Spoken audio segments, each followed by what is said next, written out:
बाज़ार जब से बना था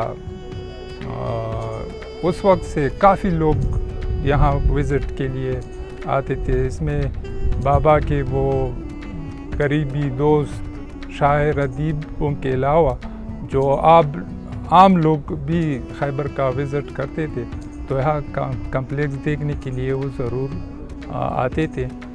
लेकिन लाइब्रेरी फ़ाल न होने की सूरत में लोगों को काफ़ी वो मुश्किलात थी, और यहाँ पे सारे वो डिस्ट्रिक्ट में भी लाइब्रेरी नहीं है, तो अब वो लाइब्रेरी भी बन गई है। इससे लोगों को ख़ासकर स्टूडेंट्स को बहुत फ़ायदा होगा।